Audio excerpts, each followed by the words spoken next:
வயலோ வயலோ வயலோ செழிக்க வாழ்வு தந்தானே, வயலோ வாழ்வு தந்தானே. அட பொன்னா விளையோ பூமிக்கு நல்ல விவரம் தந்தானே, உழவனின் உறவா வந்தானே.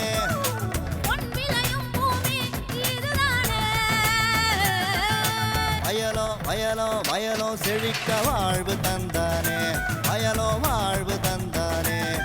அட பொன்னா விளையோ பூமிக்கு நல்ல விவரம் தந்தானே, உழவனின் உறவா வந்தானே.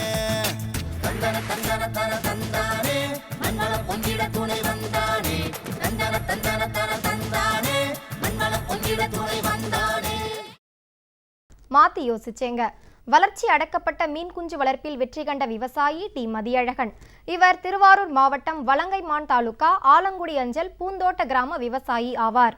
நீண்ட காலமாக நெல் சாகுபடியினை மேற்கொண்டு வரும் இவர் நீடாமங்கலம் வேளாண் அறிவியல் நிலைய வழிகாட்டுதலின் பேரில் மீன் குட்டையினை அமைத்து இதில் கட்லா, ரோகு, மிர்கால், புல்கெண்டை மீன் குஞ்சுகளை விட்டு காலை மாலை வேளைகளில் மிதவை தீவனம் அளித்து 5 மாதங்களில் அறுவடை செய்து அதன் மூலம் தன் வாழ்வாதாரத்தினை உயர்த்தி கொண்ட இவரின் அனுபவங்களை நம்மிடம் கூற கேட்டபோது,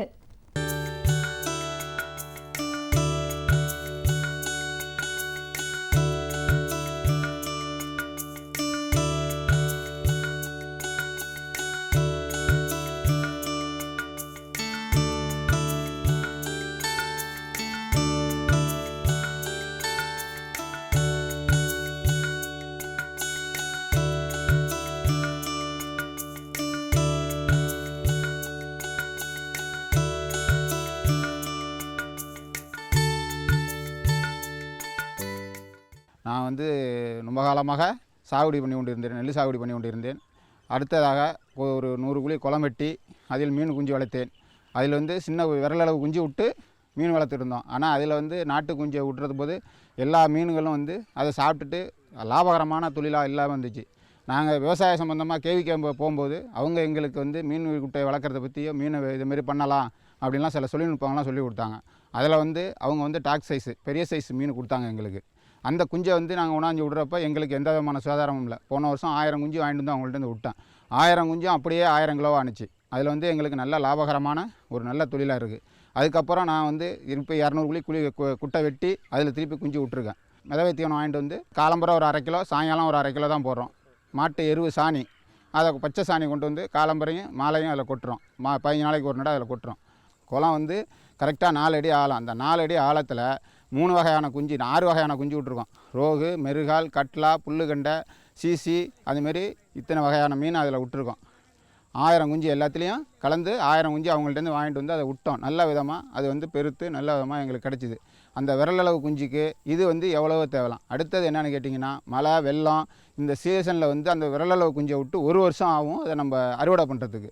ஆனால் இதை வாங்கி விட்றப்ப நம்மளுக்கு ஜனவரி மாதம் விட்டால் கூட எந்த விதமான வெள்ளமோ மழையோ அதில் அடிபடாமல் நமக்கு நல்ல விதமாக கிடச்சி போயிடும். நாங்கள் வந்து இங்கேருந்து மிதவை தீவனத்தை தூக்கி போடும்போதே அந்த சைஸ் வந்து என்ன சைஸ் வருது அன்றாடம் அந்த மீனை நம்ம பார்க்கலாம். தூக்கி போடும்போதே அந்த மீன் வந்து நல்ல விதமாக மேலே ஜம்ப் பண்ணி பிடிக்கும். அதை பிடிக்கிறப்ப நமக்கு நல்ல விதமாக தெரியும் அது என்ன பண்ணுறான், ஏது பண்ணுறான், அது எவ்வளோ சைஸ் இருக்குது, எந்த அளவுக்கு வளருது, வளர்ச்சி எந்த அளவுக்கு இருக்குது அப்படிங்கிறது தெரியும். அதேமாரி அந்த தண்ணி வந்து போர் தண்ணி விட்றதுனால நம்ம வெளிரா வந்துட்டுனா அதுக்கு வந்து சாணம் கரைசல் நல்லா கொண்டு வந்து போட்டு நல்லா பச்சை சாணத்தை போட்டு கரைச்சி விட்டோம்னா, இல்லைனா பாஸ்போர்ட்டு சூப்பர் பாஸ்போர்ட்டை போட்டோம்னா நல்ல விதமாக பச்சையாக தண்ணி வந்துடும். அதில் நல்லா மீன் பெருக்கும். நல்லா 4 விதமான தட்டு மாரி மீன் நிற்கும்.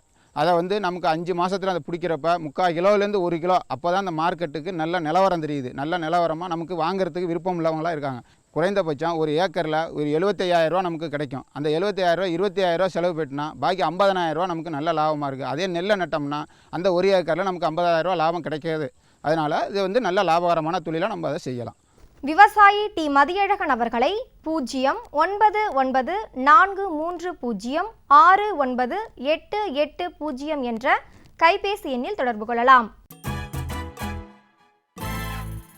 திருவாரூர் மாவட்டத்தில் மொத்தம் 417 உர விற்பனை நிலையங்கள் அமைந்துள்ளன. இதில் கூட்டுறவு நிறுவனங்களும் தனியார் நிறுவனங்களும் அடங்கும். இங்கு உரம் மற்றும் பூச்சிக்கொல்லிகளை கண்காணிப்பு குழு வழங்கி வருகின்றது. இந்த கண்காணிப்பு குழுவினை நிர்வகிக்கும் பொறுப்பு தரக்கட்டுப்பாட்டு பிரிவிற்கு உள்ளது. இங்கு விவசாயிகளுக்கு தேவையான உரங்கள் மற்றும் பூச்சிக்கொல்லிகளின் மாதிரிகளை ஆய்வு செய்து தரமானவற்றை விவசாயிகளுக்கு வழங்கி வருகின்றனர். அந்த வகையில் இன்றைய வேளாண் தொழில்நுட்ப பகுதியில் உர கட்டுப்பாட்டு சட்டம் குறித்து திருவாரூர் மாவட்டம் தர கட்டுப்பாட்டு உதவி வேளாண்மை இயக்குனர் எம் பாலசுப்ரமணியம் அவர்கள் தரும் விளக்கத்தை காணலாம்.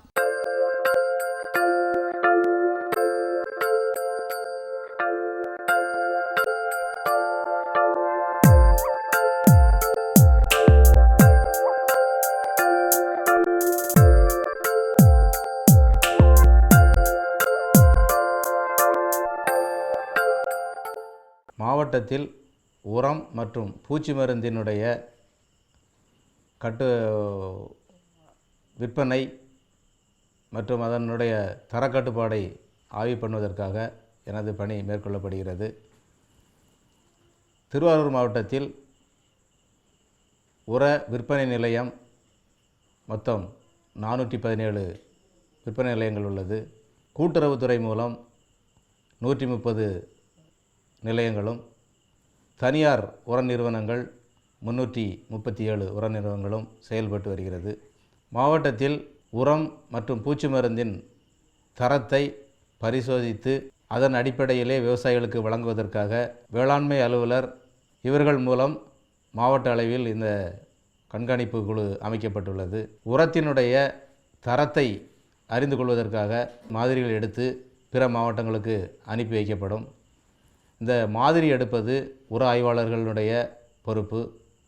அந்த தனியார் மற்றும் கூட்டுறவு நிறுவனங்களில் அல்லது மொத்த இருப்பு வைக்கும் இடங்களிலும் கூட அந்த மாதிரிகள் எடுக்கப்படும். தமிழ்நாட்டிலே பெரும்பங்கு உர விற்பனை டெல்டா மாவட்டத்தில் ஒன்றான திருவாரூர் மாவட்டத்தில் விற்பனை செய்யப்படுகிறது. அதேபோல் பூச்சி மருந்து டெல்டா மாவட்டத்திலே மிக முக்கிய பங்கு திருவாரூர் மாவட்டத்திற்கு உள்ளது. சமீப காலமாக நெல் சாகுபடியில் தனிப்பெரும் பங்கு நேரடி நெல் விதைப்பிற்கு உள்ளது.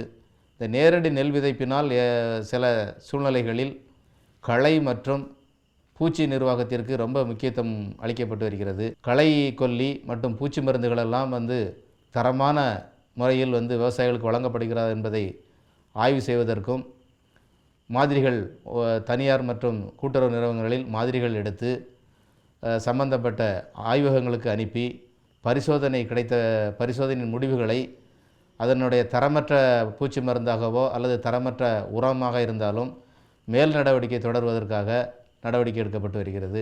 இதுபோன்ற தரக்கட்டுப்பாடு ஆய்வு மேற்கொள்ளப்பட்டு குறைந்த அளவு சத்து குறைவு இருந்தால் அதற்கு துறை சார்ந்த நடவடிக்கையும், அதிக அளவு அதாவது உதாரணமாக தழை மணி சாம்பல் சத்தினுடைய அளவு 2% உள்ளாக இருந்தாச்சுன்னு சொன்னால் துறை நடவடிக்கையும், 2% மேல் என்பதால் இருந்தால் அது நீதிமன்ற நடவடிக்கையும் எடுக்கிறதுக்கு உட்படுத்துவோம். அதேபோல் இதுபோன்ற பூச்சி மருந்திலும் அளவு, அந்த பூச்சி மருந்தினுடைய தன்மை, பூச்சி மருந்தினுடைய வீரியம் குறைந்திருந்தாலும் அதையும் பூச்சி மருந்தின் வீரியம் குறைந்தால் நேரடியாகவே நீதிமன்ற நடவடிக்கை தான். இதுபோன்ற உரக்கட்டுப்பாடு மற்றும் பூச்சி மருந்து சட்டத்திலே வரக்கூடிய அனைத்து இதையும் செய்வதற்காக மாவட்ட அளவிலே இந்த இது செயல்பட்டு கொண்டிருக்கிறது. அந்த மாதிரி எப்படி எடுக்கிறாங்கன்னு சொன்னால், உர நிலையங்களில் நேரடியாக மூடைகளில் சுமார் ஒரு 50 மூடை இருந்தால் 50 மூடைக்கு ஒரு மூடையில் ஒரு மாதிரி, உர அளவு கூடுதலாக இருப்பின் கூடுதல் மாதிரிகள் ஒரு 50 மூடைக்கு ஒரு மாதிரி வீதமும் எடுத்து கொள்ளப்படும்.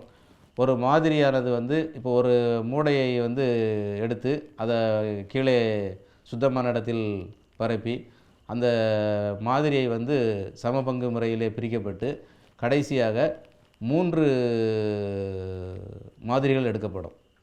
ஒரு மாதிரியினுடைய அளவு சுமார் 300 கிராம் இருக்க வேண்டும்.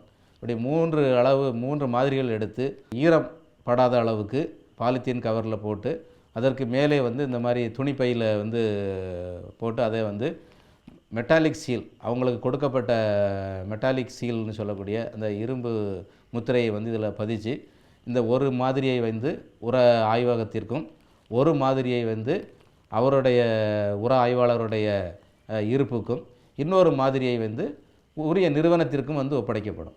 உர மாதிரி வந்து தரமற்றதாக இருந்தால் இந்த நம்ம கையில் இருப்ப மாதிரியை வைத்து அவர்கள் வந்து விரும்பினால் மேல் நடவடிக்கை எடுக்கிறதுக்காக இதை வந்து வேறொரு ஆய்வகத்துக்கு கூட அனுப்பி கொள்ளலாம். அதிலையும் வந்து தரமற்றதாக தெரிய வந்தால் அந்த நிறுவனத்தின் மீது சட்ட நடவடிக்கை எடுக்கிறதுக்கோ அல்லது துறை சார்ந்த நடவடிக்கை எடுக்கிறதுக்கோ இதை உட்படுத்த முடியும். இந்த பூச்சி மருந்து இதில் வந்து 2 வகையான ஆய்வுகள் மேற்கொள்ளப்படுகிறது. மாதிரி எடுப்பது 3 மாதிரியில் ஒரு மாதிரி ஆய்வகத்துக்கு அனுப்பப்படும். ஒரு மாதிரி வந்து எடுக்கப்பட்ட ஆய்வாளர்களே வந்து ஒரு மாதிரியை வைத்துக்கொள்வார்கள். ஒரு மாதிரியை வந்து சம்பந்தப்பட்ட விற்பனை முகவர்களிடம் வந்து வழங்கப்படும். இந்த பூச்சி மருந்து மாதிரியில் வந்து 2 வகையான ஆய்வுகள் மேற்கொள்ளப்படும். ஒன்று வந்து கொள்ளளவு, இன்னொன்று வந்து பூச்சி மருந்தினுடைய திறன். இந்த 2ம் ஆய்வகத்துக்கு உட்படுத்தப்பட்டு இதில் அளவு குறைந்தாலோ அல்லது வந்து பூச்சி மருந்தினுடைய திறன் குறைந்தாலோ வந்து சட்ட நடவடிக்கை தான் எடுக்கப்படும். மேலும் விற்பனை நிலையங்களிலே ஏற்படக்கூடிய பிரச்சனைகள், உரம் வந்து கூடுதல் விலைக்கு விற்றால் அல்லது இருப்பு கழிக்காமல் விற்கப்பட்டால் அல்லது வந்து உரத்தை வந்து பாதுகாப்பாக வந்து விவசாயிகளுக்கு வழங்குவது தொடர்பான எந்த குறைபாடுகள் இருந்தாலும் கூட அதற்கான நடவடிக்கைகளும் துறை சம்பந்தப்பட்ட நடவடிக்கைகள் அந்த நிறுவனங்கள் மீது எடுக்கப்படும். உர விற்பனையாளர்கள் அல்லது உர நிறுவனங்கள், உற்பத்தி நிறுவனங்கள், எந்த ஒரு நிறுவனமாக இருந்தாலும் உர கட்டுப்பாடு சட்டத்தின் மூலம் அவர்கள் மீதும் நடவடிக்கை எடுக்கப்படும். இது போன்ற நடவடிக்கைகளினால் உரம் மற்றும் பூச்சி மருந்தின் தரத்தை வந்து தொடர்ந்து பாதுகாக்க முடியும். விவசாயிகளுக்கும் வழங்கி விவசாயிகள் அதை பயனடைய துறை மூலம் கேட்டுக்கொள்ளப்படுகிறது. எம் பாலசுப்ரமணியம் அவர்களை 0905096314 என்ற கைபேசி எண்ணில் தொடர்பு கொள்ளலாம். மீண்டும் நாளைய பொன் விளையும் பூமி நிகழ்ச்சியில் சந்திப்போம். நன்றி, வணக்கம்.